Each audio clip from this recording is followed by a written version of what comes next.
Hello. Hello, everyone. Welcome back. Looks like we only have 19 people today. All right. That's a record. Um, Today, we are going to continue on our mining graph data. And let me share my screen.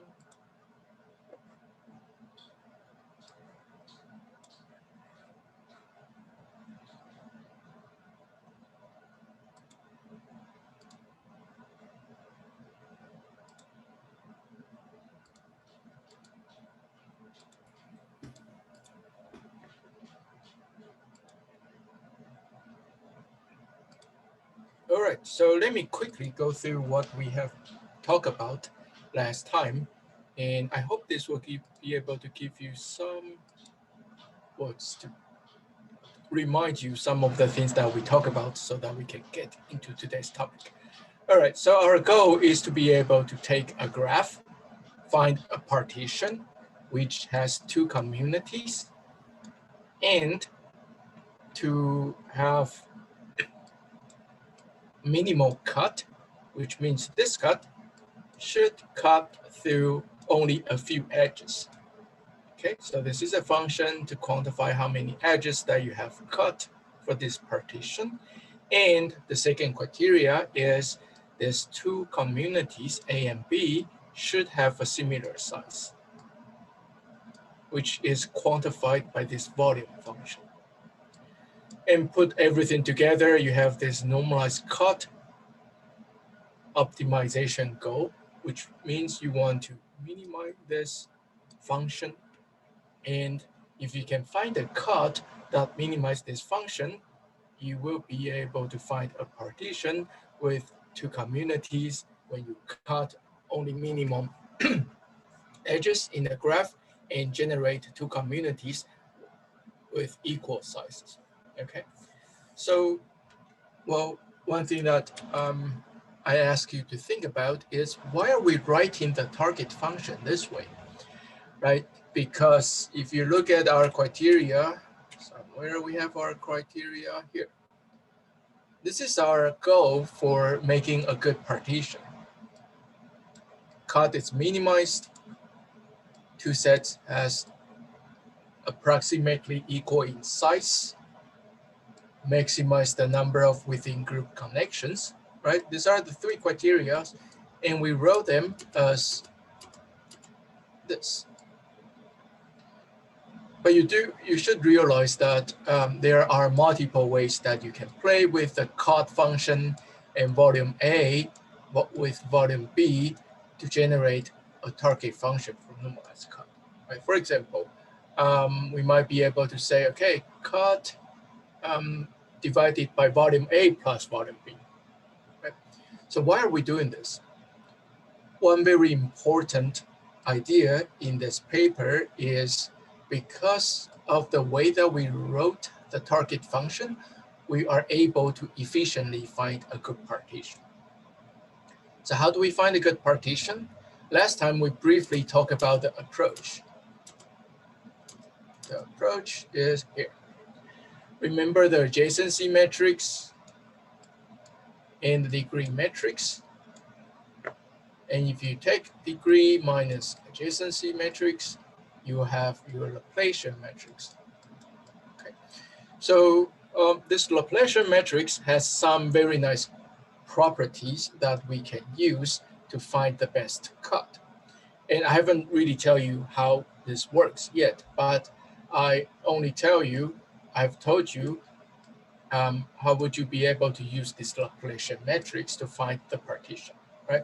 So for example, given this is the Laplacian matrix, what we can do is we can run some math package to find all the eigenvectors of this matrix. So every column here is an eigenvector, and here is the corresponding eigenvalue.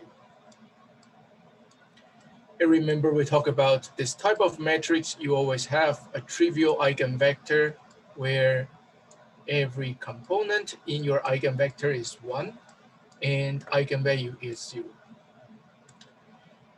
And for this case, for this algorithm, we are going to ignore the trivial eigenvector. We will just take this one. This is the eigenvector with the second smallest eigenvalue, right? Second smallest. That the smallest one is 0. We will take this one and we are going to use the sign of the component here as an indicator to help us partition the graph. So what it means is that you can look at the sign and you say, all right, based on the sign, now I have 2 groups. And each of the component is corresponding to one node. So 1, 2, 3, 4, 5, 6, and you have 6 nodes here, right?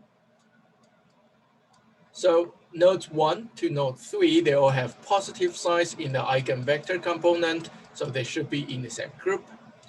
Others have negative signs, so they should be in the other group. So this is the approach. The approach is very simple. But because we are doing this data mining course, knowing how to do this is not enough. So let's look at some high-level explanation on why this works. All right, so if we look at this normalized cut problem as an optimization problem, which means we want to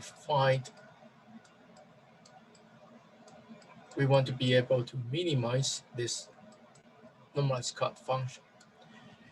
We start by looking at some indicator vector x.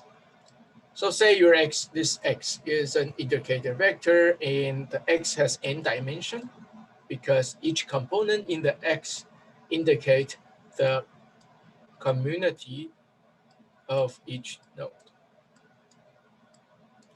So if you look at here, this is your x vector, -1, -1, -1 indicate that node 1, 2, 3 are in one community. 1, 1, 1 means 4, 5, 6 are in the other community. Okay, so if you read the paper, it all starts from this indicator vector. So with the indicator vector, let's say the degree is the summation of all the weights from the edges coming from a node J. And because in our problem, we are not dealing with the weight of an edge, so this weight is 1 whenever you have edge. For example, the degree I, degree 2 for node 2 is 2. Right, 1, 2. Degree for 1, node 1 is 2. Degree for node 3 is 1, 2, 3. Okay, so that's this di. Then with the definition of the di, we can rewrite, we can write k as first the summation of the degree of y group, right? Xi larger than 0, so the indicator larger than 0, so that's this group, divided by all the summation of all the nodes. With this k, you can write this b. With a b, you can write this y. Okay, so it's some mind-boggling, but it's very simple. You just define k based on d, then you define b, and you define y. So why are we doing this? Well, if you do this, eventually you will be able to rewrite this normalized cut function. Remember, you have cut divided by volume A plus cut divided by volume B, right? So this is your original normalized cut function. But after you define this indicator vector, after you define the k, after you define the b, after you define the y, you can rewrite everything into this. Okay, you just have to trust me here. If you want to know the detailed process, how do you rewrite it? You just read the paper. They have this step-by-step process to help you understand this. But anyway, all right, we have this normalized cut function. Now it becomes this. So minimizing normalized cut is the same as minimizing this function. Okay. So let's take this as what we have right now and go to the next slide. This is what we have. Original target function This is our new target function based on radius quotient. This is some math quotient. We know that someone has already proved if you have a term that looks like this, you will be able to minimize the entire function by taking x as the second smallest eigenvector of A. Okay, so how do we know this? Okay, so based on radius quotient, Rady already proved this to us. So what does this mean then? Now you have an original target function. You rewrite them into something different, but in this form, you can just use the radius quotient to be able to minimize it, because we know that now you only have to find the eigenvector with the second smallest eigenvector. Sorry, the eigenvector of this matrix that has the second smallest eigenvalue, and use that to replace y. You will be able to have the smallest value of this function. Okay, so cool. Mathematically, this works, but what does it mean for our graph? Right. So what is this second smallest eigenvectors, and why are the signs of all these components important? So let's look at it. So what is the meaning of minimizing this for your graph G? So here says x, but you can treat that x as the y from the last slides. It doesn't really matter much. As long as you're in this form, you are okay with the radius quotient.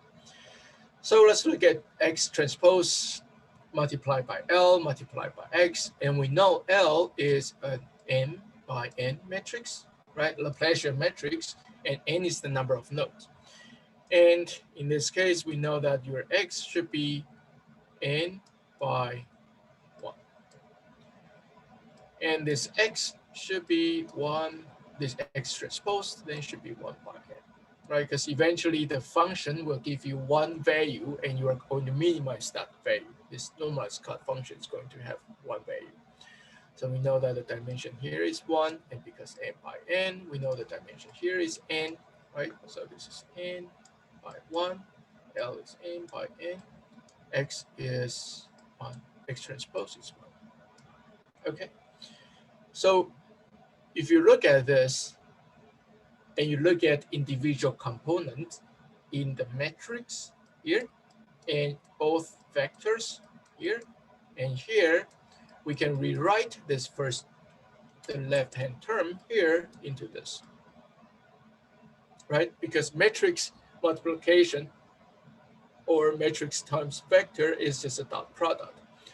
So basically you're looping through I and j in this n dimension, and you just take this each component in the Laplacian matrix times your x, times your xi, and times your xj.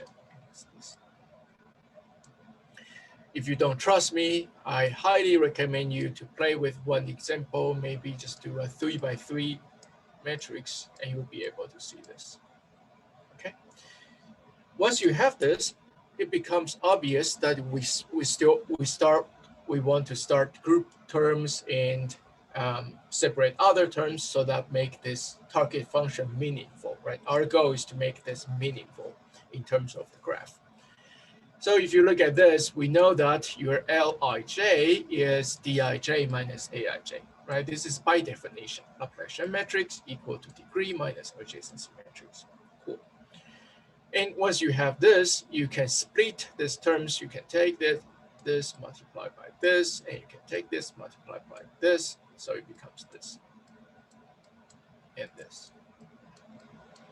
If you look at here, this is the degree matrix, right? So what in the degree matrix? Remember, in the degree matrix, you have everywhere 0 except the diagonal should be the degree of a component of a node, right?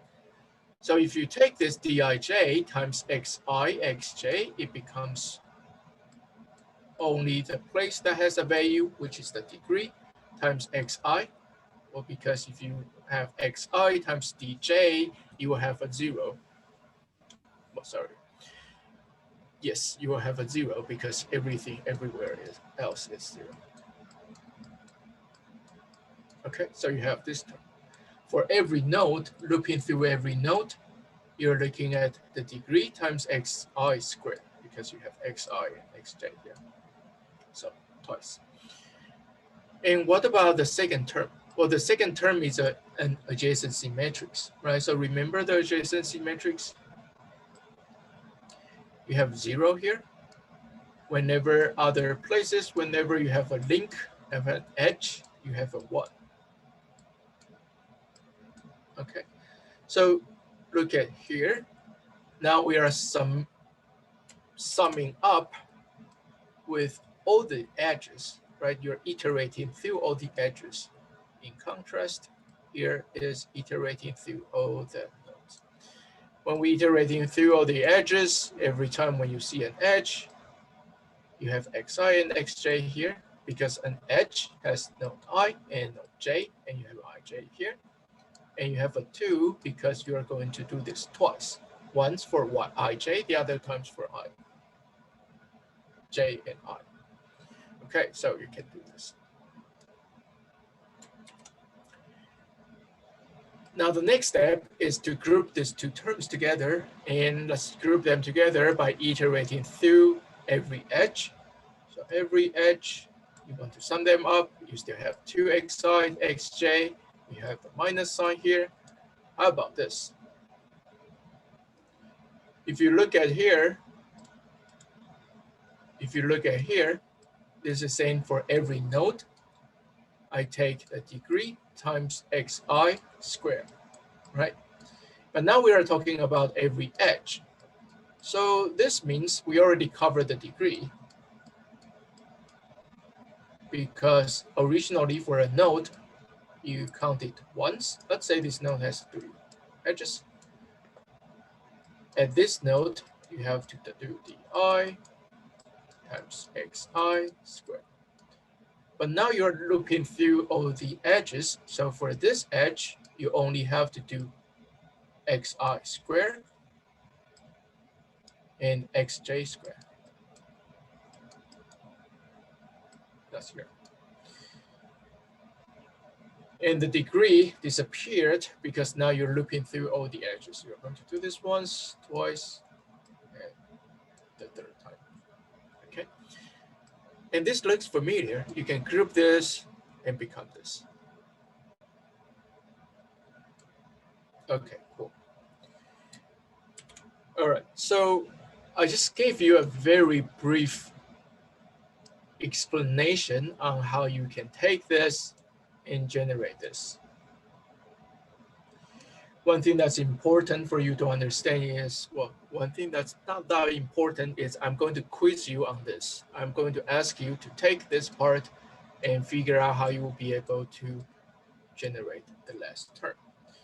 The reason why I want to test you on that is because I want you to manually, well, take a pen and paper and work on this with one example, maybe 3x3 matrix, so that you can understand how each term evolves from here to here.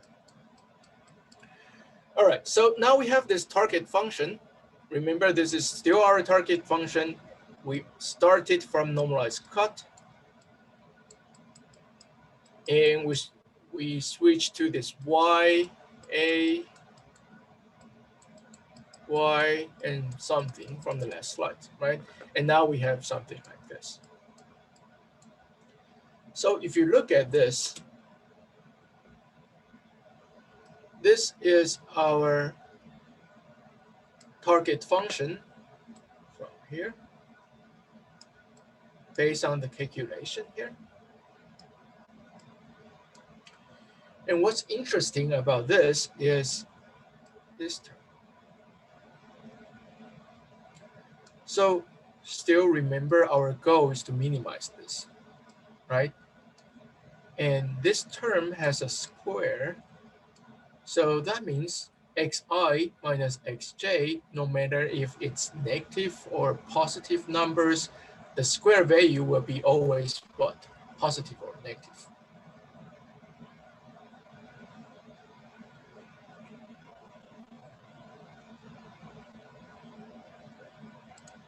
I think I'm losing people here.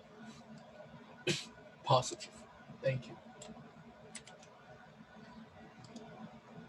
Let's look at here. One more time. This is our target function. So how do we generate this target function? From normalized cut to the equation from the last slides, indicator vector, y vector, definition of k and b and all that, we came up with a target function that we can use Rayleigh's quotient to minimize, okay? Then we take that target function, we rewrite it into this form so that we can explain it. In this form, we are looking at this part and we know we want to minimize it. So if we want to minimize it, our goal is to have very small number here, right? So how do we have very small numbers here? Well, if you have x1, x2, x3, x4, and let's just say this is 1, 2, minus 3, minus 2, you have 4 nodes.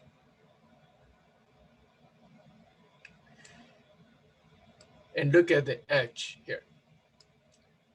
This function is saying that if node I and node J has an edge, we will need to do this operation. We will need to take xi subtracted by xj and do a square, okay?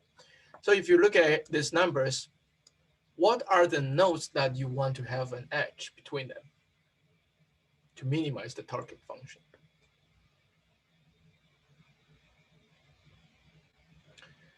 So Zun says node 1, 2 should be in this, should have an edge, and node 3 and 4 should have an edge, right?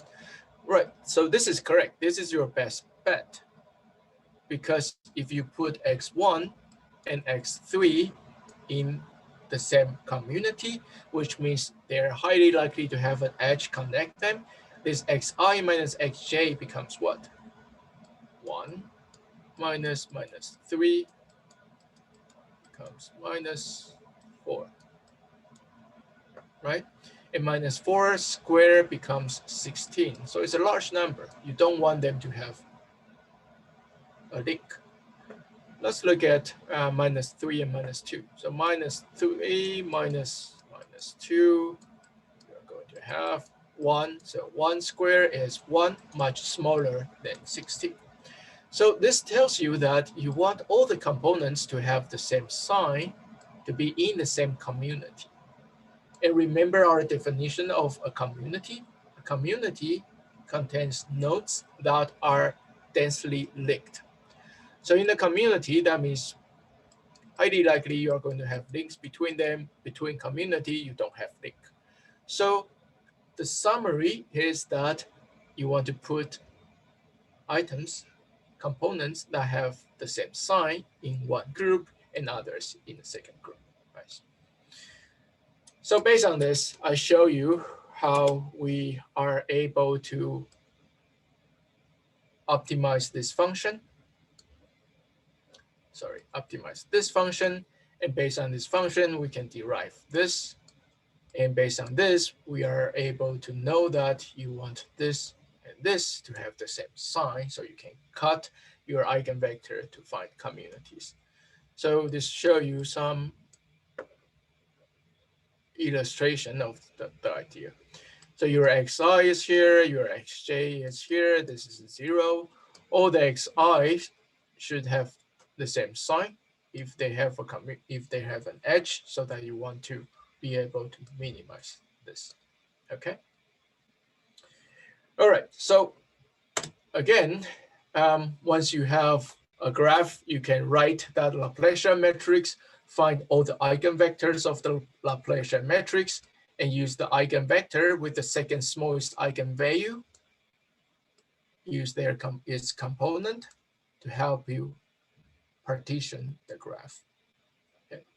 So that's it. That's all for spectral clustering. And what's the takeaway here? Well, first, this can handle a really large graph because it's just matrix multiplication, right? You can do matrix multiplication in Spark, so which is pretty simple. And the idea is not hard because you can generate the degree matrix pretty easily, adjacency matrix pretty easily. Then you just take them to generate your Laplacian matrix, generate the eigenvectors of the Laplacian matrix, use the sign to cut your graph. That's the whole process. But one step further that we just talked about, I want you to be able to understand why we are using the sign to cut the eigenvector and what does it mean that we want to use the eigenvector to help us partition the graph. So this is a very high level introduction of the algorithm. You should read the paper to understand how they derive the new target function from the normalized cut function. All right, so far we talk about how to define a good partition of a graph, minimize a given graph cut criteria, how to efficiently identify the partition. We can use eigenvectors and eigenvalues of the Laplacian matrix of a graph. A naive approach for spectral clustering is we can split the graph at the 0 point of that eigenvector. So if we look at this overview of the process again, 3 basic stages of the spectral clustering algorithm. You first construct a matrix representing the graph, Laplacian matrix. You decompose the matrix. You compute the eigenvalues and eigenvectors of the matrix, which means you are generating some signature to tell you the graph structure from the Laplacian matrix. Then you can map each point to a low dimensional representation based on one or more eigenvectors. So far we talk about only use one eigenvectors to help us to cut it. You can actually use more eigenvectors. Then once you have the eigenvector or eigenvectors, you can start to assign points to 2 or more clusters based on the new representation. So this is a general description of the spectral clustering, and we're going to look at this in the next example. So pre-processing, easy. Take a graph, generate a Laplacian matrix. So 6 by 6 because we have 6 nodes here. Then decomposition, we are going to take this matrix and find the eigenvectors. Then this approach, this example here is taking the eigenvector with the second smallest eigenvalue here, eigenvector, and use this one as the signature to cut it. So in the grouping or the partitioning phase, you sort the components in the eigenvector. Then you identify your clusters by splitting the sorted vector in 2 because one partition has 2 communities.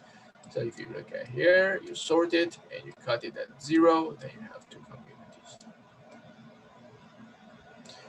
And so far we have been talking about this naive approach. You can just split at 0 or a median value of this eigenvector, but there are actually more expensive approaches attempt to minimize normalized cut in this one dimension.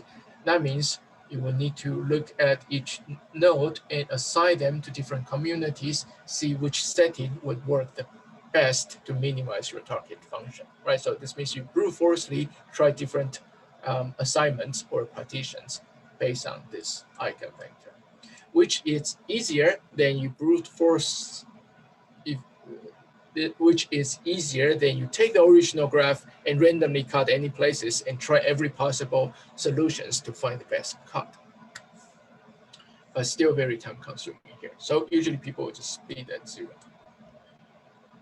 If we look at the graph representation, this is your graph. This is a figure showing your eigenvector. And this is your eigenvector component. This is your eigenvector values. So value and the component. So for example, you have 20 components in your eigenvector and you can rank them by their values. Once you rank them by their values, you can see you can cut here. Then this is one group. This is the other group. But sometimes, if you only look at one eigenvector, because we are looking at partitions, right? You always have a partition and two communities. And in this case, you can see that you can have 4 communities, but your eigenvector partitioning will still give you 2 communities, one here and the other one. However, if you look at one more component, so this one more vector, this is x3, this is the eigenvector with the third smallest eigenvalues. And you can easily see that if you cut here, you have 4 groups. So what does this tell you? This tells you that this Laplacian matrix captures, okay, this is important.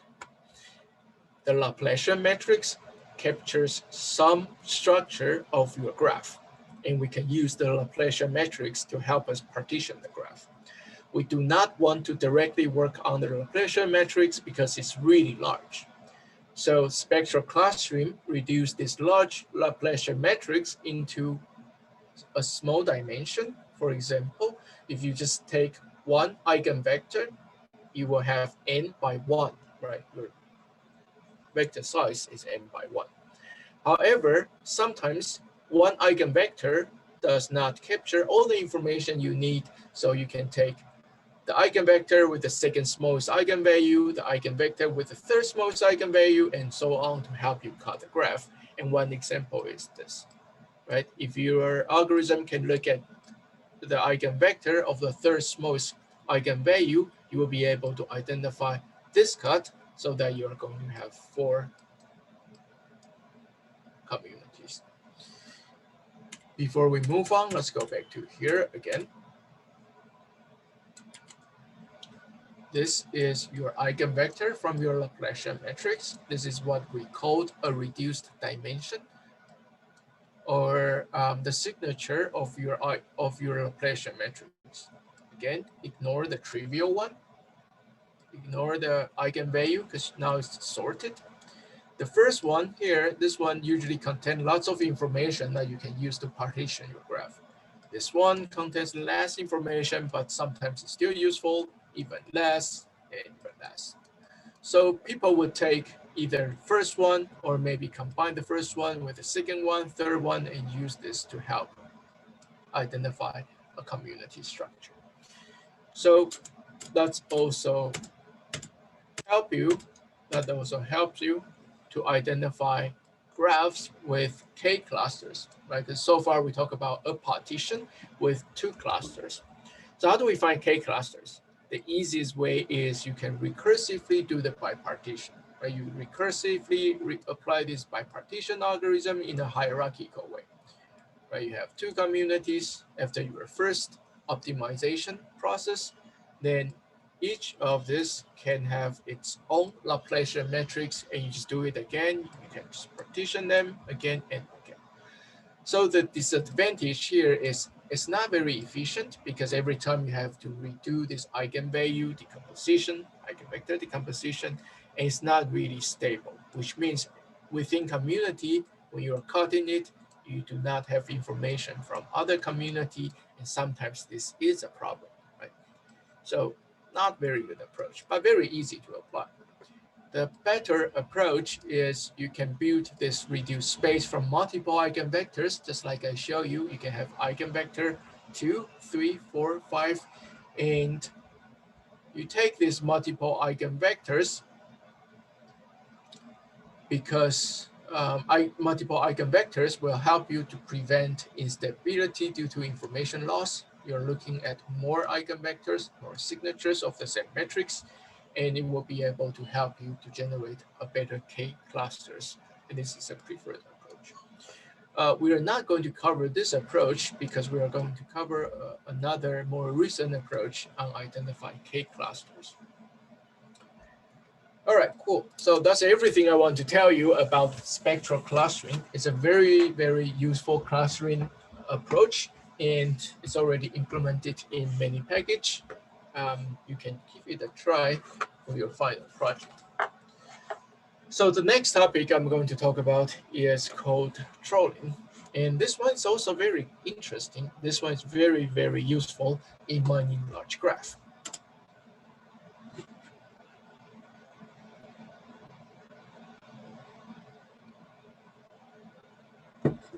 So let's start by looking at some examples of the communities we want to identify. For example, web communities.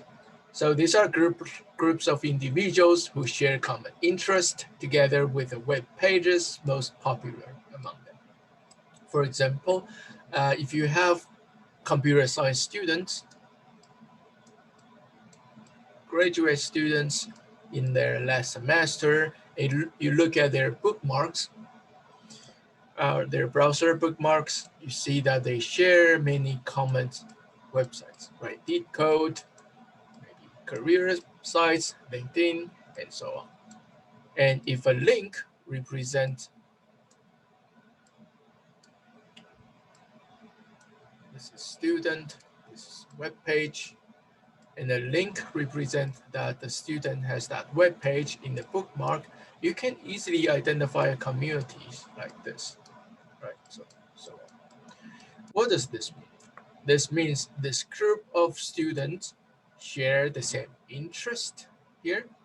Although we cannot really quantify the interest, we can say that together this group of web pages, they represent a certain interest.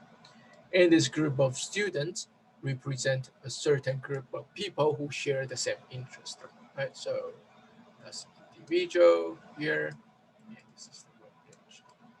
And we know that this web page collection share the same topic.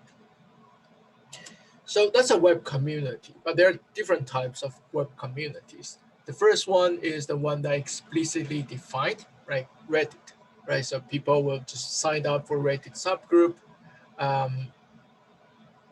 That means you know this group of people are interested in certain topic, or Facebook group.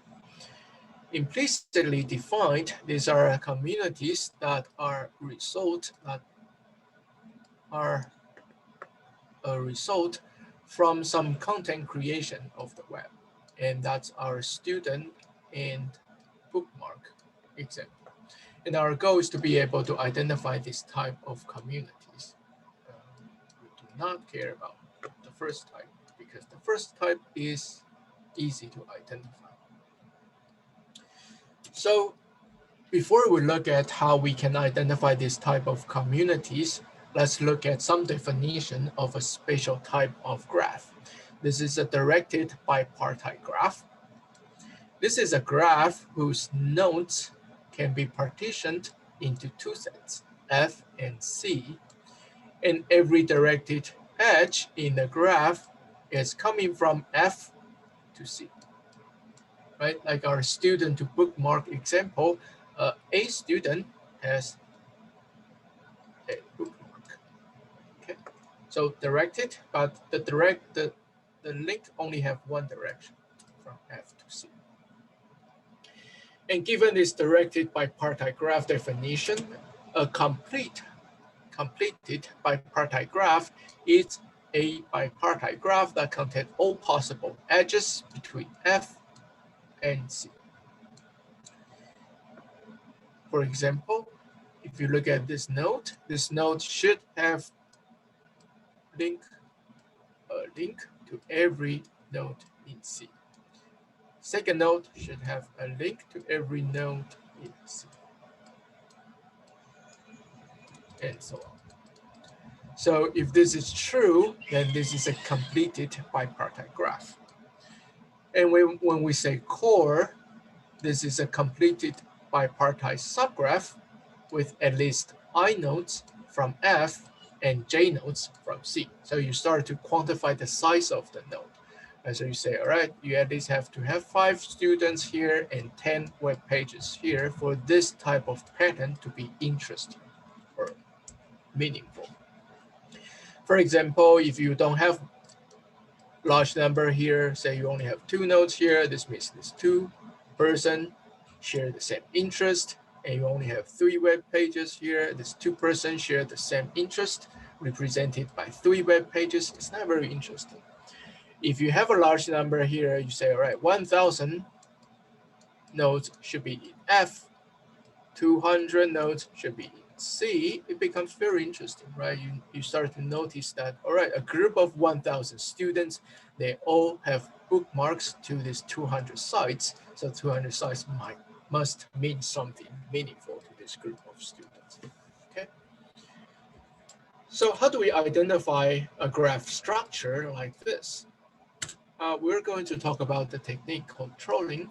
This is to search for these small communities in a large web graph. And once we can identify this small community, which we call signature, we can use the right side, the C nodes, to define topics, and we can use the F nodes to define a group of people. So just don't get confused here.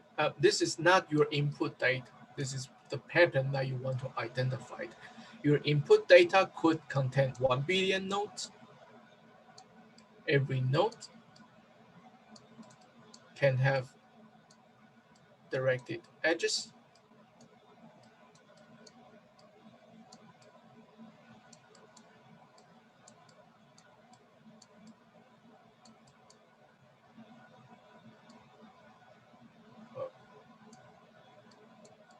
Right?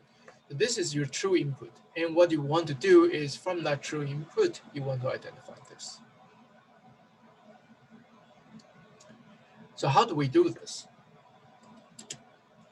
If we look at the problem, let's say here,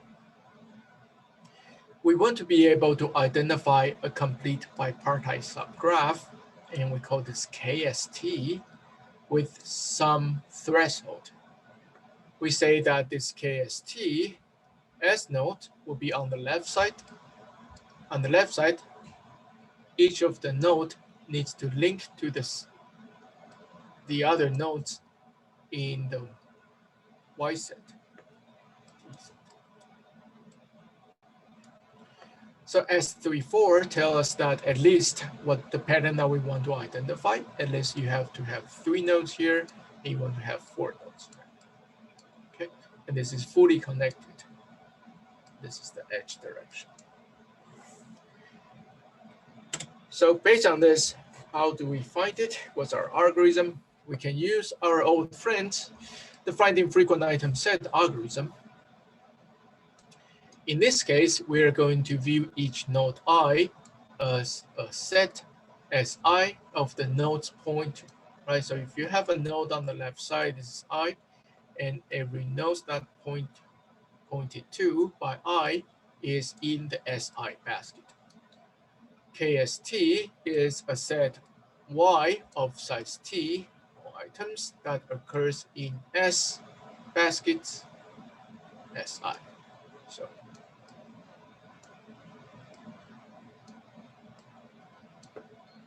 and we're going to look for KST and use our frequent item set algorithm with a support threshold to help us identify this. We can go back, we can come back to read this, but what's important, I think the example here would be more helpful. So let's say you have this. You have a basket, right? So this is I contains A, B, C, D. We want to find frequent item set. We have minimum support. We have the item set size, right? Remember, you have single frequent items, frequent pairs, frequent triples, and so on. So you have 2 thresholds. So say we find a frequent item set, ABC, for support S. That means there are going to be S baskets that contains ABC, right? And we know that if you have S baskets that contain ABC, it should look like this. Let's say S equal to 3, you have 1 basket, 2 basket, and 3 basket. And in this case, if we specify the S and specify T, you'll be able to use your frequent item set algorithm to find this. Right, so This three subgraphs together becomes a complete bipartite graph. On the left side, you have the basket, X, Y, and Z. On the right side, you have your frequent item set, which you already indicated their size, and now it's size 3. X basket contain ABC, Y basket contain ABC, and Z basket contain ABC as well. So this is the basic idea, but how do we actually take a graph and generate this? Let's look at here. So say this is your original graph, right? Remember, like I said, your original input graph is a really large graph. You have all the directed nodes, you have many directed nodes, and your goal is to be able to find a complete bipartite graph by specifying the size of S and T. You want to find this complete bipartite graph or a core, and you want to specify S and T so that you can control the number of nodes on the left side and the number of nodes on the right side, right? You want this to be somehow large. So how do we do this? You take this graph, you convert it to the market basket model. In this case, when you look at A pointed to what? Anybody? What's in the A basket?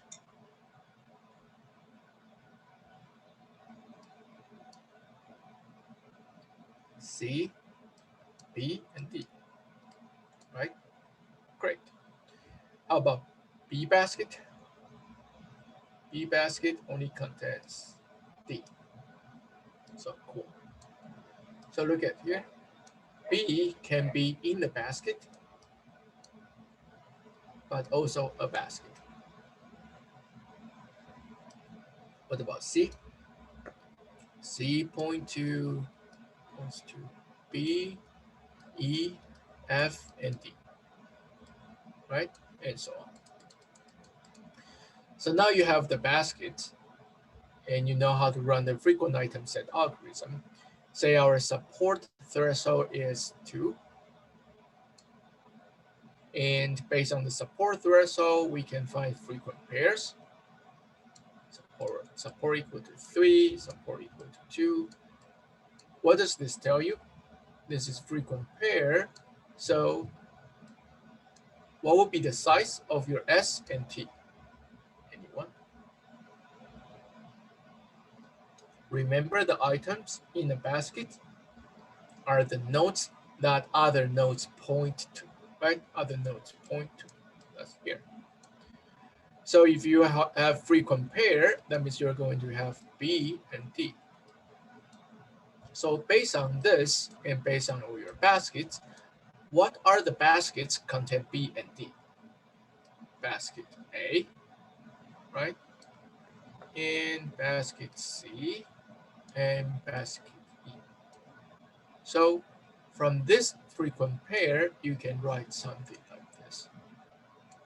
You can say, I identified 3 baskets because support is 3, so your S would be larger or equal to 3.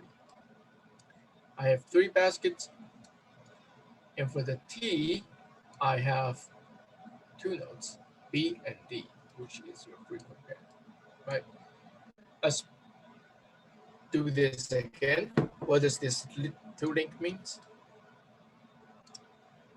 A basket contains node B and contains node D.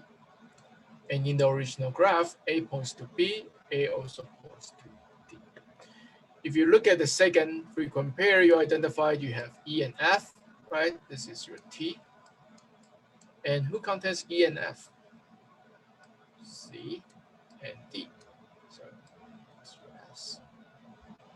Right, so in this case, you have 2, 2. In this case, you have 3, 2. Are we good? So this application is very important, it's very useful, but the algorithm to find it is actually very simple. It's what you already know. The trick here is this also encourages you to think outside of the box, because when you think about this market basket model, or frequent item set model. It can apply on supermarket baskets, right, or documents and sentences, but it can also apply on graph data to find something useful here. All right, let's come back to look at the description here, then we are going to take a break. So frequent item sets are your complete bipartite graph.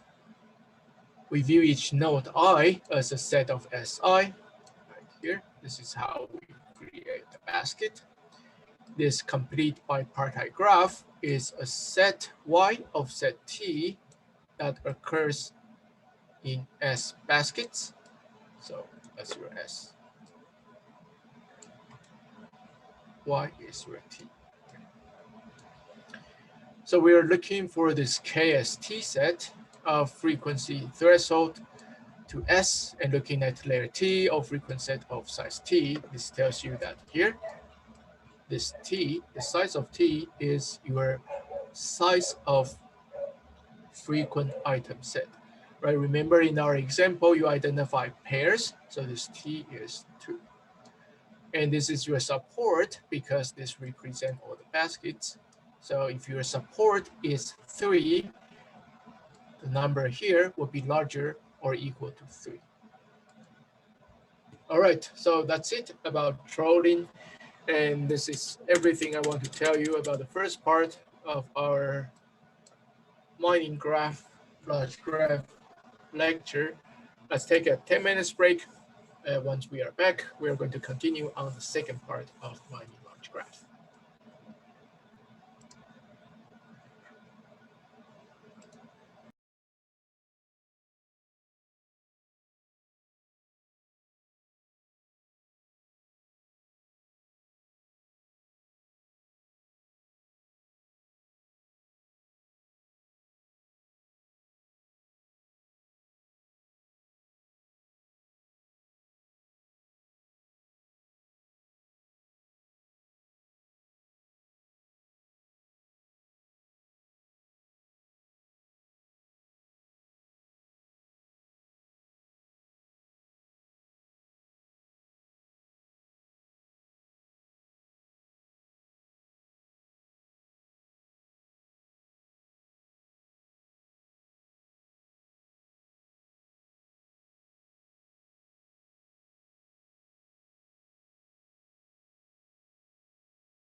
Hello, everybody. I am back. So you can go to Piazza and download the next set of slides.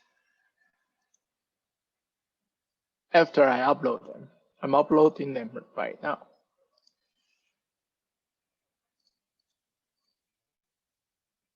All right, you should be able to see them.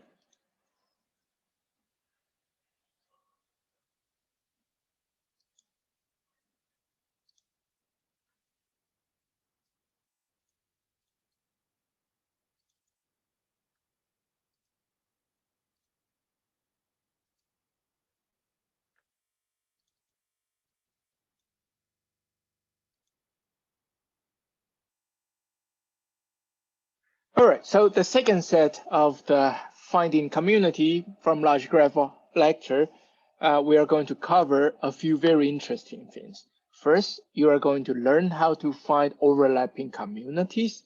And second, you are going to learn very interesting techniques called maximum likelihood estimation, and you will see, but it's very nice.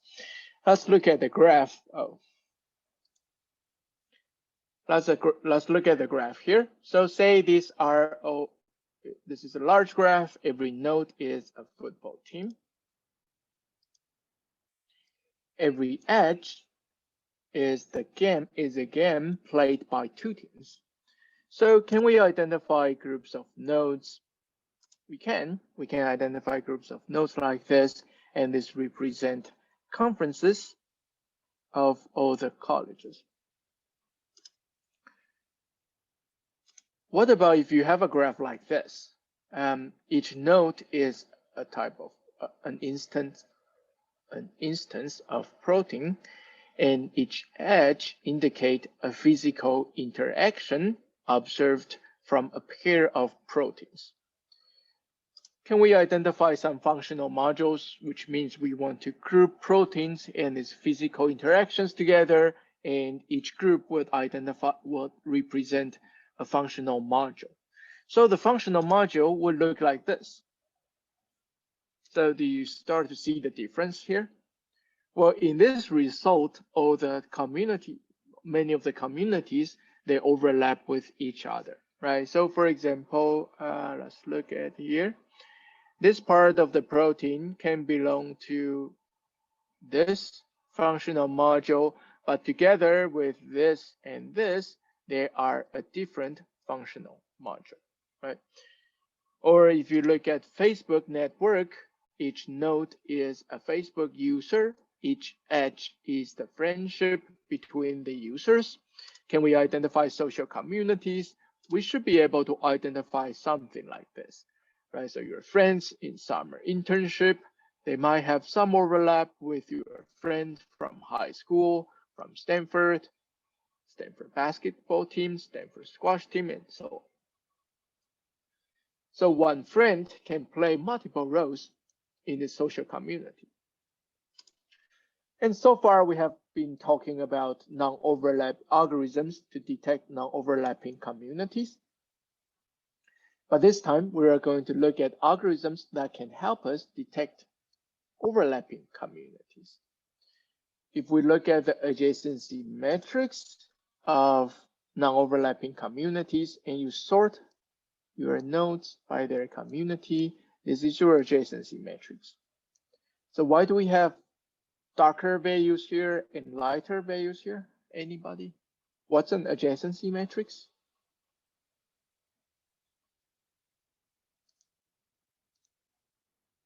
Just to make sure you guys are still here. Anyone? Why do we have darker values here and lighter values here? Or if you look at here, this represents two different communities. Thank you, Kita. This is one community. This is another community. And remember, the definition of a community is the nodes in a community are densely connected, right? And adjacency matrix represent the links between two nodes, right? So within the community, you are going to see many different values. If it's a weighted graph, you're going to see many ones. If this is just regular indirected unweighted graph. And you're going to have lighter metrics here because this represents what? These two parts, what do they represent? They represent the edges or the connections between communities, right? So you don't have too much there. For example, if you look at this value, this is the edge between this and this, right? One from the orange community, the other one from the green community. So you have a sparse matrix. So this is a typical non-overlapping community and its adjacency matrix. So what is the structure of community overlaps? This means edge density in the overlaps is even higher, something like this. So again, you have two communities in the network, 1, 2, but these two communities, they overlap each other. So our assumption is that this is your adjacency graph, adjacency matrix. You sort them based on the community. This is your first community. This is your second community. And you can see that within the community, the connections are dense, but the overlapping part is even denser.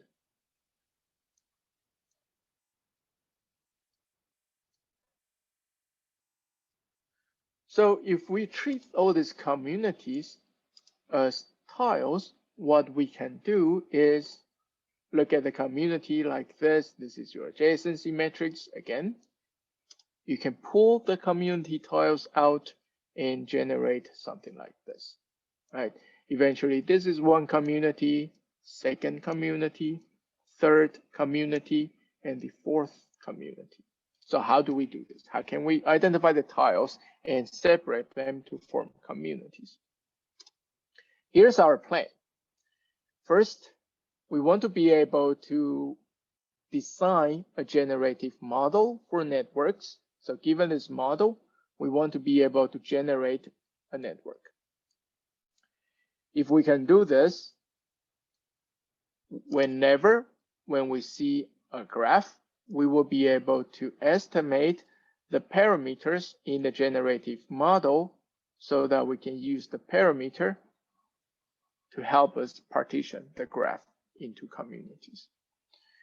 All right, so what is a generative model? A generative model is a model that you set some parameters, it will be able to generate some observations or data instance for you. For example, a generative model for cars would be having a parameter of first the number of wheels, and you can have what else? Color.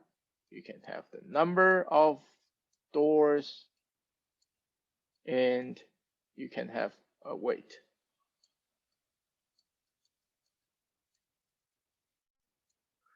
So if you have a generative model of cars which contain these parameters, you can start to set the parameter is a number of wheels, 8, number, the color, blue, number of doors, 4, weight, 6 pounds, and it will generate a car for you.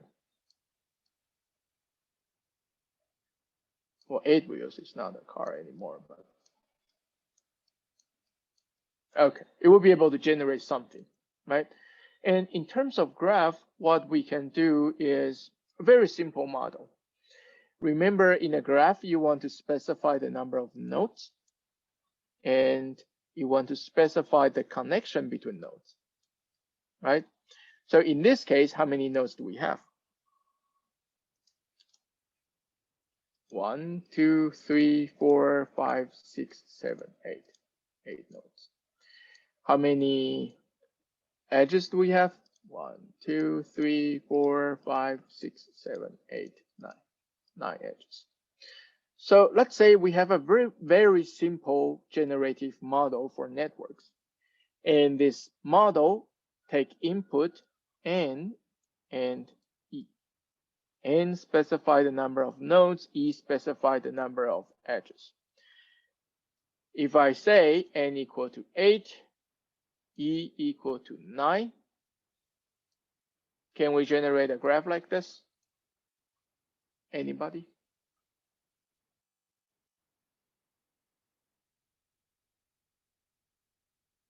Yes? Because if you are the generative model, you start by 1, 2, 3, 4, 5, 6, 8, right? Okay, so Ankita says, no, we need a pair of nodes for each edge. Okay, that's good. Bear with me here. The answer is actually yes, but let's look at here. So you have the number of nodes, so you can draw 8 nodes first, right?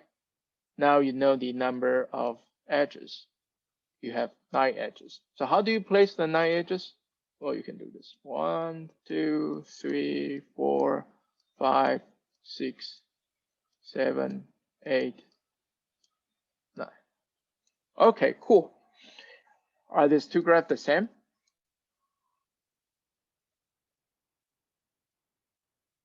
They are not the same. So what's the problem? The problem is exactly like Ankita just said, we need to be able to specify the connectivity between 2 nodes, right? So this model doesn't give you that. This model only gives you 2 options, 2 parameters you can set. So you might, based on the 2 parameters, you generate something like this. However, if you generate enough number of graphs, is it possible that you will be able to generate something like this? This is just one instance from these 2 parameters, right? And this is my first try, so it's not the same. What about my second try? Would I be able to place the edges exactly the same so that these 2 graphs are identical? Anybody?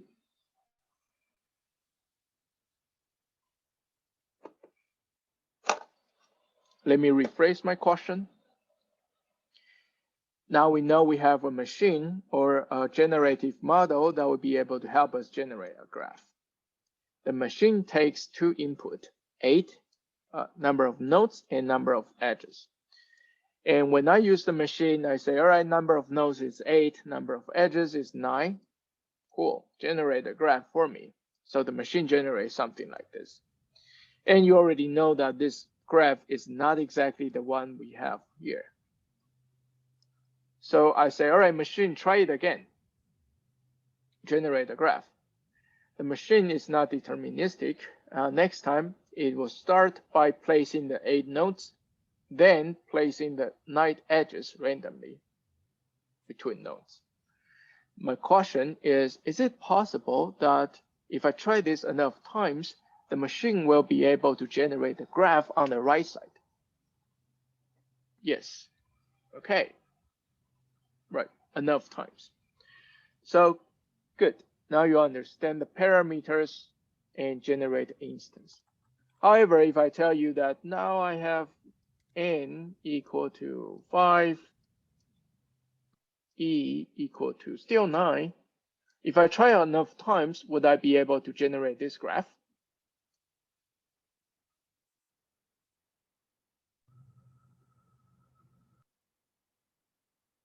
Okay, let me rephrase again. I have the same machine. I have 2 parameters. This time I set the parameter N equal to 5, E equal to 4, let's say. Will the machine be able to eventually generate a graph like this if I try enough times? No, right? Because the number of nodes are just different. So no matter how many times you try it, there's no way you can generate a graph like this. So you start to see the difference.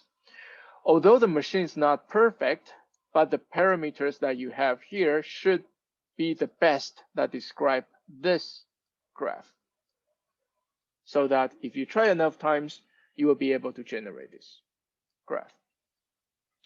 So similarly, if I have this model, the same model, I have two parameters, N and E. I have this observation, right? This is my observation, a really large graph. I cannot really store this instance, graph instance, because it's too large, for example. What I can do is I store this machine. And I want to be able to recreate this graph from the machine. So I need to set these two parameters correctly according to this instance. What would be my best chance of the two parameters? How do I set it? Can I set them 5 and 4?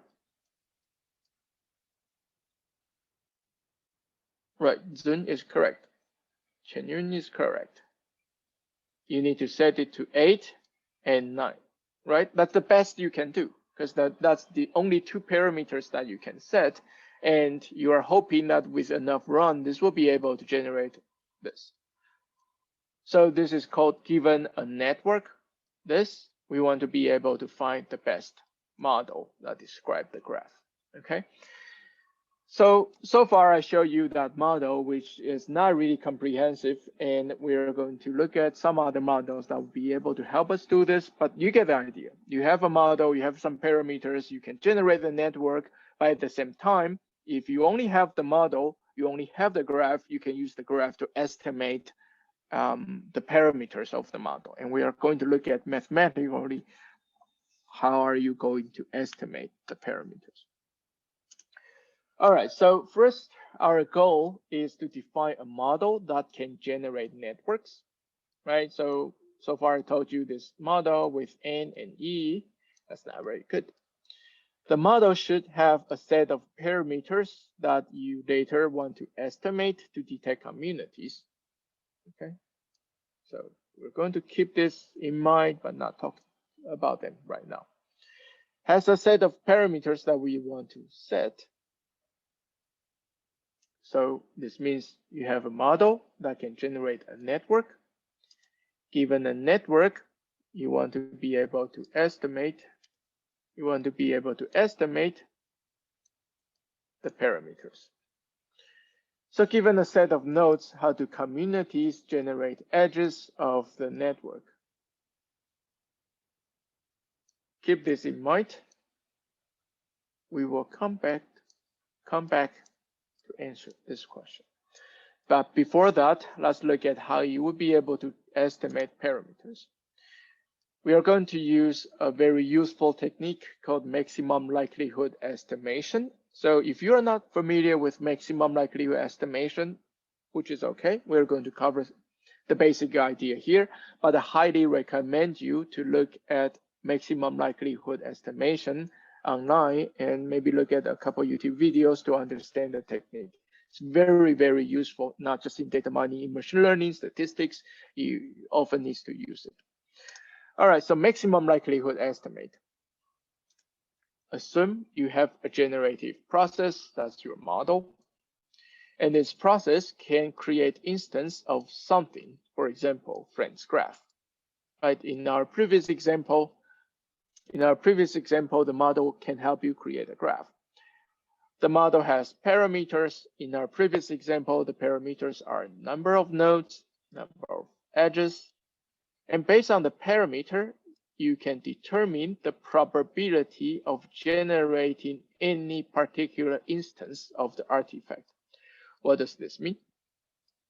Remember, based on our model, I ask you if we set it 9 and 8, would we be able to eventually generate the graph here? Right? And your answer is yes. But the question was, will we be able to generate this eventually? Right? Yes.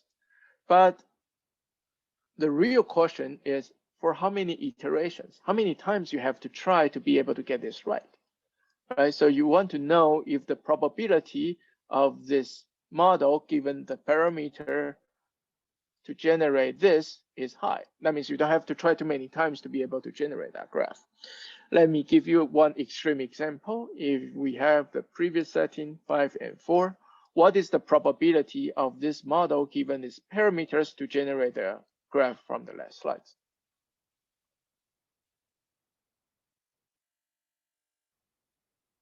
Anybody? Again, you have the same generative model. Okay, 0, great, right? Because the parameter will not give you this, right? So 0 is very easy. You don't have to estimate it. But what's the probability of this 8 and 9 to generate a graph like this? How do you calculate them?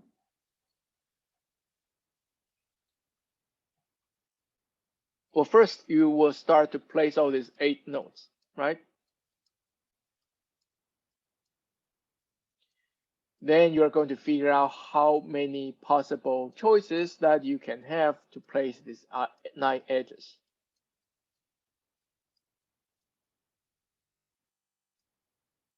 Right, so Ankita is correct.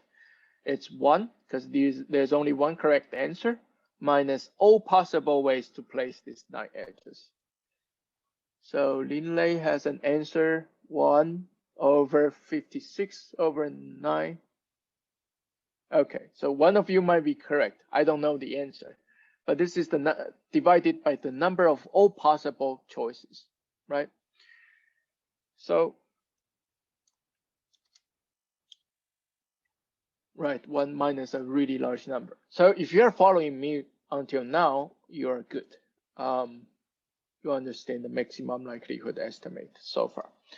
So the model has some parameters, and we can use the parameters to help us determine the probability of generating any particular instance of the network or artifact in this example. And this is called the likelihood of the parameter values. So given the parameter values, the likelihood of seeing a spatial instance of the graph. The value of the parameters that gives the largest of the likelihood is the correct model for the observed artifact, okay?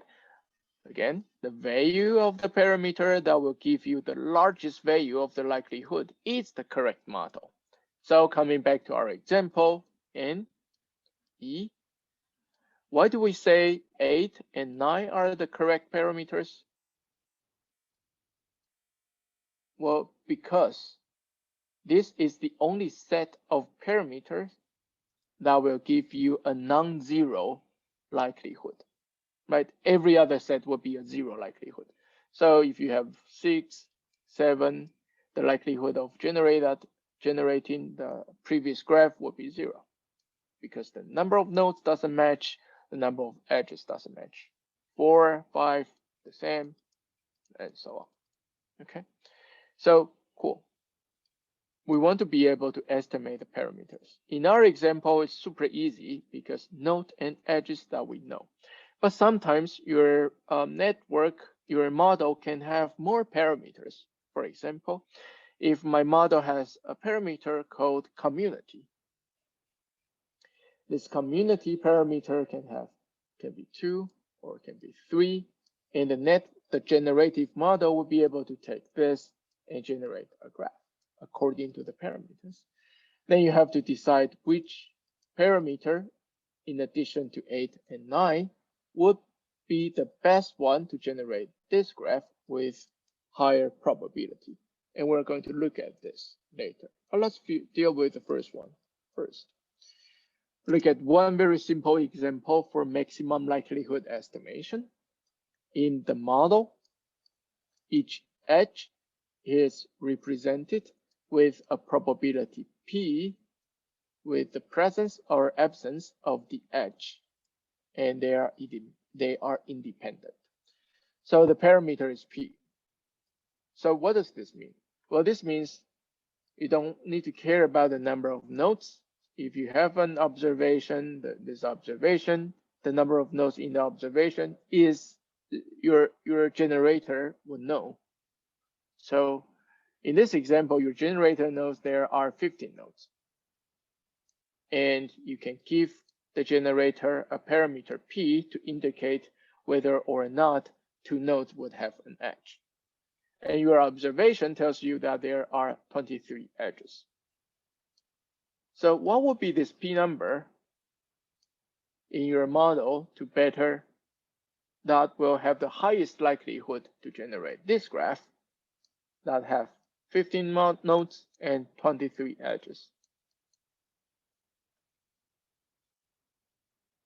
Let me say this again because this is important.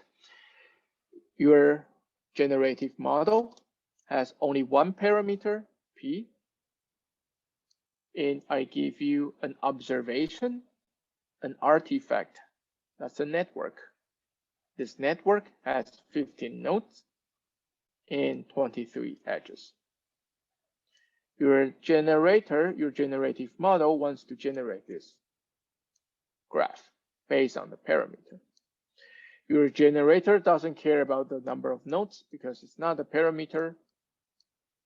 So assuming that your generator always generates exactly the same number of nodes of your observation, so you will generate 15 nodes, which parameter P will give you 23 edges. And how do you estimate that? So let's look at the process. First, how many pairs of nodes do we have? Well, this is easy. C, 15, and 2, right? 15 choose 2, 105. If each edge is connected by a probability P, so now we have the artifact here, we have the graph, we want to estimate this P. If each edge is connected by a probability P, we know this is the parameter of the model. The probability of having a graph like this is P to the power of 23 times minus P to the power of 82. How do we come up with this number?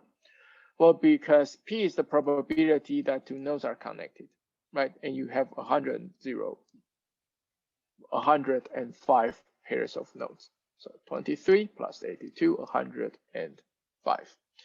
And you know that this graph has 23 edges, so it's marginal probability, P times P times P. Do this for 23 times for 23 edges. For all other pairs of nodes that do not have an edge, you still need to model their probability, and that's 1 minus P. This is the probability that two nodes do not have an edge, and 82 times, right? 82 pairs of them do not have an edge. So now this becomes your target function. This is the way you can use the parameter to describe your observation.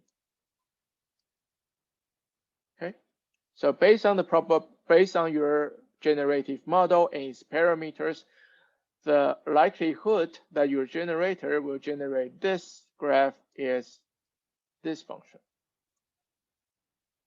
So now we know the likelihood. We only need to be able to find the P that would be able to maximize this likelihood, right? So what would be the P that would be able to maximize this?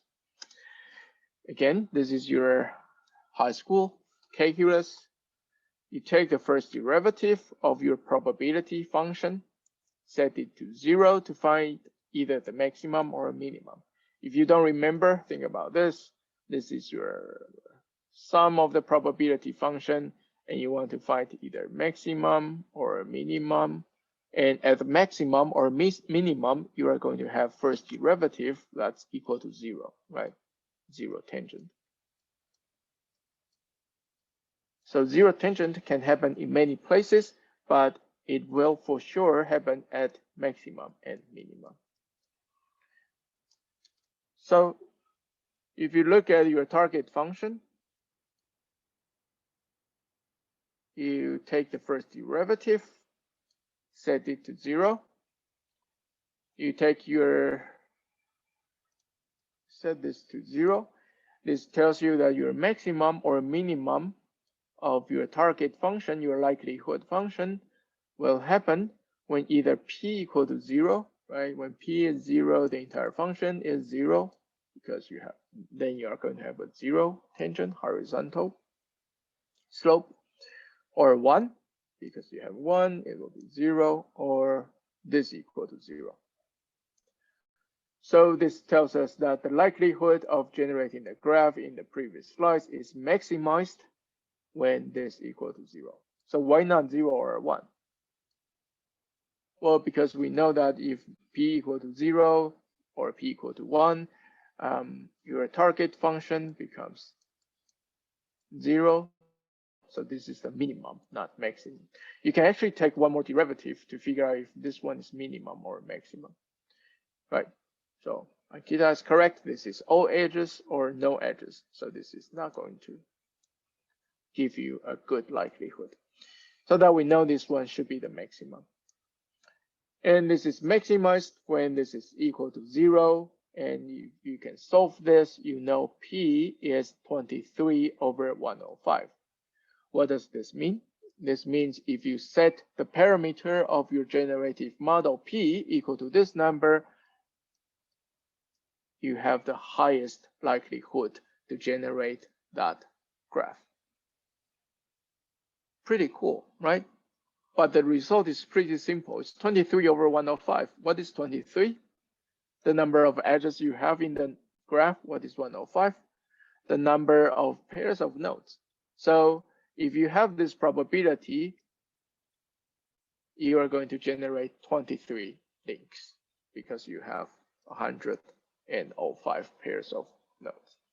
But this is really cool. Now you know you can take a generative model. You can use the model parameter to write a target function, that likelihood function of generating your observation. Then you can take derivative of that function and find the values of the parameters that will maximize the likelihood. So that's your MLE. With the MLE, let's start to look at what would be a good model to describe our networks. And at the same time, we want to be able to have some parameters to control the communities in the parameter. So for example, remember I told you this N, E, and community. Let's say you have 3 parameters. What is very cool is that if you take a graph and you do some maximum likelihood estimate, you say, all right, based on this graph and based on our model, I know that this N should be 1, 2, 3, 4, 5, 6. I know the E should be 1, 2, 3, 4, 5, 6, 7, 7. And I know when the C equal to 1, I will have the maximum likelihood. So what does this step accomplish? Well, you detect communities, right? You know the community. When the community setting is 1, you are mostly likely to generate this, right? So which means your generative model should have some parameters that's about the community structure. And here is our community affiliation graph that will be able to help us do that. So in this graph model, you are going to have V, that's the number of nodes. So this is one parameter. You are going to have community C. This is setting the number of communities in the graph. You are going to have membership. So the membership tells you, for example, this node belongs to this community, this node belongs to this community, and this community. This node belongs to this community. Okay, so you have this memberships. And you're going to have one more membership called PC. This is the probability of any 2 nodes within the same community having a link. The probability of there exists a link between 2 nodes because they are in the same community. Okay, so PC. And this PC is for every community. So for example, let's say the PC for the community, the P for community A, PA could be 0.9. For community B could be 0.5, which means if 2 nodes they all belongs to community A based on your membership parameter, the probability that there should be a link between them is 0.9. So densely connected nodes within cluster A. Cluster B has 0.5, so it's not that dense, but still pretty dense, because if two nodes belongs to B, we know that from membership, the probability that there is a link between them is 0.5. Okay, so if we can set all the parameters, we can take the parameters and generate a graph, right? And if we already have the graph, without knowing the communities, we can estimate all the parameters, and the community parameter, the membership parameters can help us identify the overlapping communities in the network. All right, so the generative model, this B model, has a couple parameters, a few parameters: V, the number of nodes; C, the communities; M, the membership structure; PC, how they connected to, how each pair of nodes connect to each other. So each community C has a single probability PC to indicate the probability that two nodes belongs to the same community C will have an edge. So we can feed the model to the network to detect the community, which means we have the network, your observation, you use the network to estimate the parameters, exactly like what we were estimating at P from the last slides, then you will be able to do this. Okay, but this is more complicated because you have more parameters. You cannot really take the derivative. You have some more advanced algorithms to help us do this. All right, so this community affiliation graph, there's a given number of communities and a given number of nodes. These are your parameters. Each community can have any sets of individuals as members, but it's binary memberships. This means a node can be in a community or not in a community. You cannot be partially in a community. This is your membership parameter. Each community C has a probability PC associated with the community. This is the probability that two members or two nodes of community C are connected because they are both members of C. If a pair of nodes is in two or more communities, because remember in our case, we want to identify overlapping communities. So a pair of nodes can be in more than one communities, right? So if a pair of nodes are in two or more communities, then there is an edge between them if any of the communities, both members, justifies the edge according to this rule. We're going to look at this next time, and that's everything I want to tell you today. So today is Wednesday. Next week, we are going to have the quiz. The quiz will cover your maximum likelihood estimate. The quiz will cover this. The quiz will also cover what we done today on some of these models in generative ways. So make sure you understand, what does it mean, a generative model? What does it mean we want to feed? We want to take an observation and find the best model. And your quiz will also have some exercise about this equation we did today for eigenvectors, and also trolling to find bipartite cores. All right, thank you, everybody. Have a nice weekend. Work on your homework. Stay safe. Get the vaccine if you want.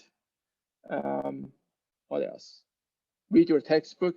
Help your friends, but do not share code. You should start working on your assignment 3. Use your office hours wisely, and we're going to have my office hours in 2 minutes. Okay, thank you, everyone. See you next time. If you want to come to my office hours, just stay in the room. We are going to start in 2 minutes.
Hello, I'm back.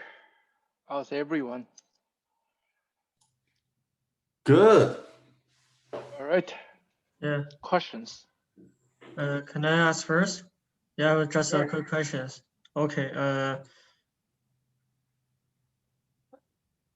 Actually, my question is about the calculation of maximum likelihood. Yes.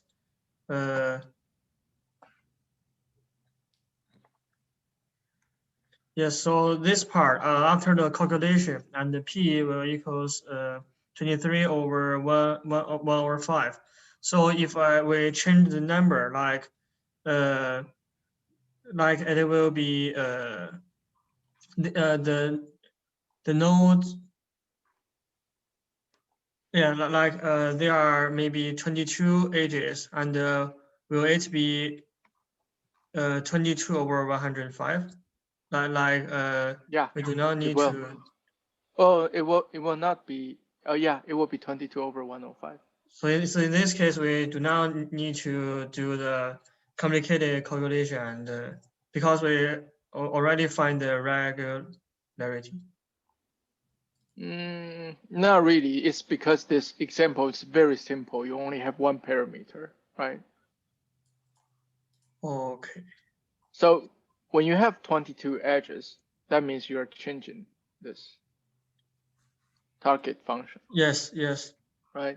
And changing the target function, you will have a different maximum. When you have a different. So maybe if we change that, and it may not be this number, and we need to still redo the calculation again and find the final number. Well, for this one, you don't have to redo the calculation. You don't have to. You don't even have to do this, right? You know it's Yeah. 23 or 1 over 105. Yeah. Because it's super easy. But in Yeah. most of the cases, you have to redo it Okay. because the model is more complicated than this. Oh, got it. So to find the p, and we need to do the differentiation, right? Yeah, you have to calculate the derivatives. Okay. Thank you very much. Sure. Thank you. Anybody?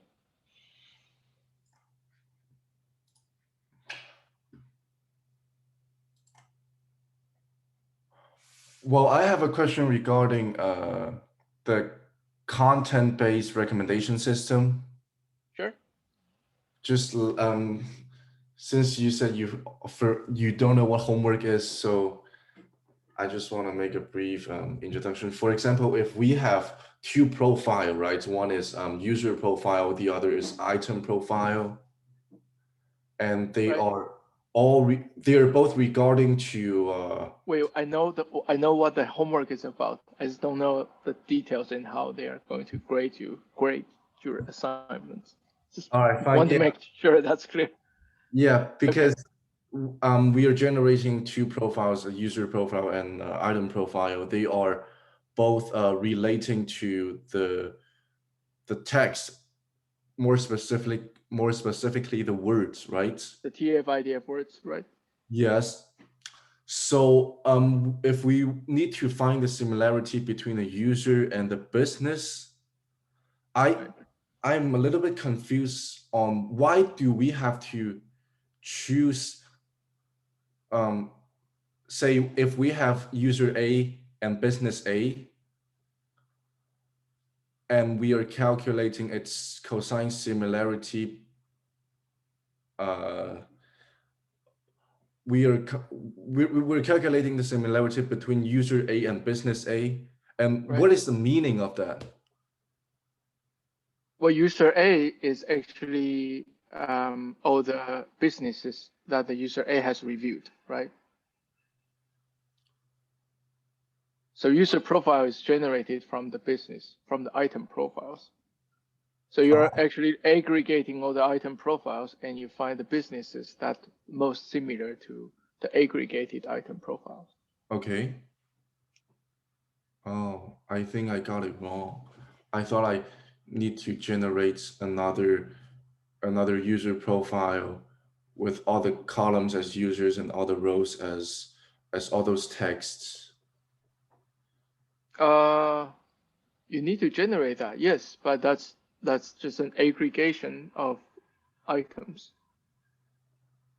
So for example, if I have, let me see, let me share this whiteboard. So if I am a user,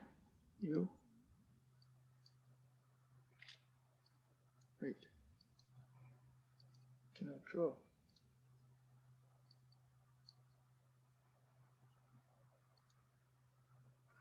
Let me share it on the better whiteboard.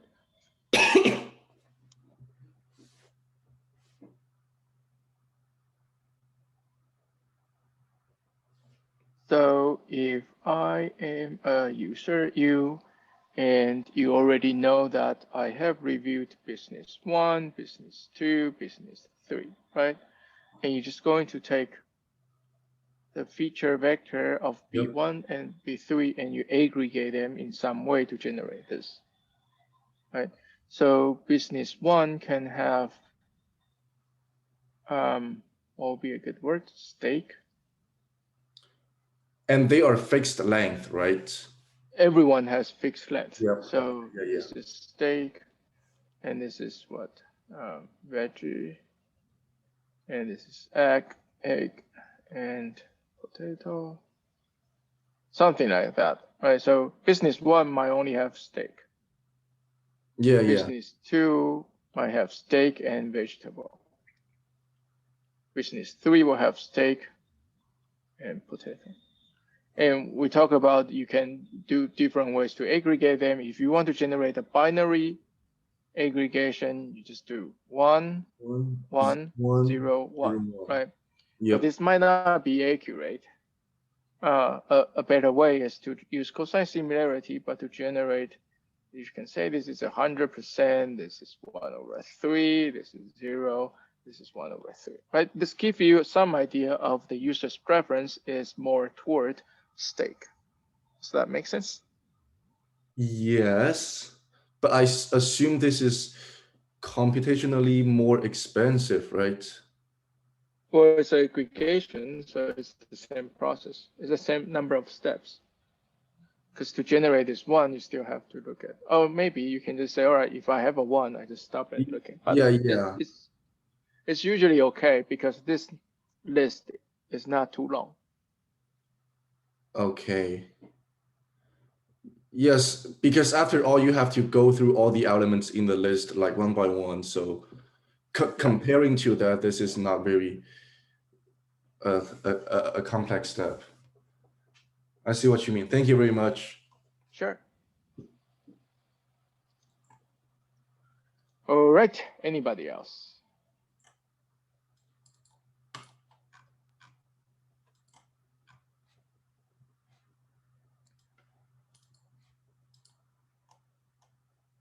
Bui, Christina, Zian? I just asked. Oh, Yeah. are you're going to just stay here? Sun? How are you guys on your assignment 3? I think I have no more questions. Thank you very much. Okay, thank you. How are you? How are you on the assignment 3? I'm doing the third task 3, and I did train item based for training, and I will do the predict part. Okay. Yeah. That's cool. So you're already on task 3 and you still have about a week. How about other people? Like what I just asked, I am staying on task 2. And some people say the prediction, like Junwei, he used to tell me the accuracy is very low. So that's why I want to go to deeper on detail to figure it out. Yeah, nice. Can I The implementation is not too difficult, right? Can I follow up the question I just asked? So if after generating that profile, so we are comparing that aggregated profile with the business that I want to compare, right? Compared to every business. Yeah. Compare to every business. Oh, but in your case, it's the business in the test data you want to predict for a rating. For business data, I want to predict for the rating. Yeah, because for the predict data set, I need to generate each pair, right? So I'll just find out all those pairs and do the comparison. Okay. Right. Okay, cool. Thank you, everybody. If you don't have any questions, have a good night and good luck on your homework. I'll see you on Monday. Don't forget, do your homework, but you still need to read the textbook and the slides. Are you all right? Leaving? Thank you very much. Am I what?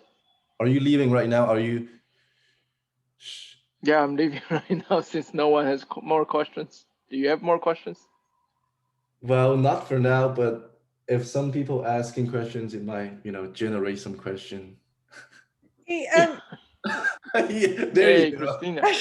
Yao Yi, I have a question. Sure.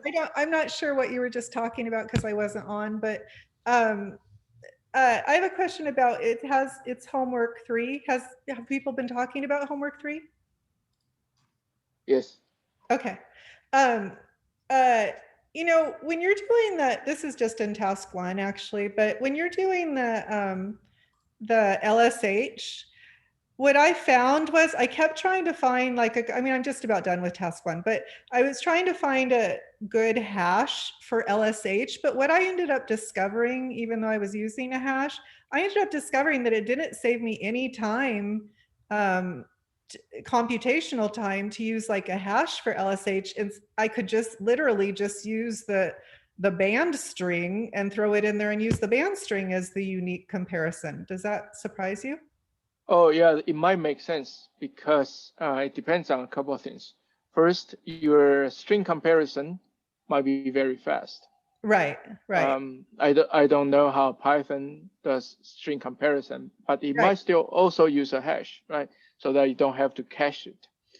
Because the whole point of using a hash function first is you can cache all this hash result, so you don't have to compare 3 elements. Right. And the second is because you don't have that many items to compare with. Okay. Because we are still not really working on a large data set, right?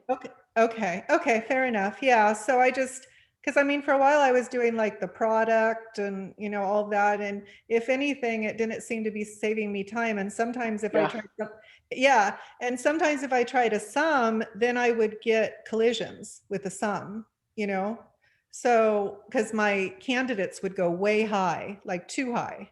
Right. But because every time when you want to do something like this, there's always an overhead. Right. You can only justify the overhead when you have really large data set. Right. And it's kind of like, in the end, I guess depending on how efficient your programming is, in the end, you're really trying to slightly balance off that BNR to get under the computational time, right? More or less? Yes. Okay. And I had one other question about the logic about the BNR. So when you look at the BNR and you look at, for instance, given a value of Jacquard, the similarity you're looking for. And in this case, of course, in our assignment, it's quite low, right? 0.05. And if you go through the computation with a BNR and you come out with a super low number of probability, like 0.04, 0.00 something, does that number indicate that is the percentage of that? I know that it indicates that's the percentage that you would find that have all the rows the same within a band, right? That's when your curve rates halfway, right? You're Right. talking about the probability equal to 0.5.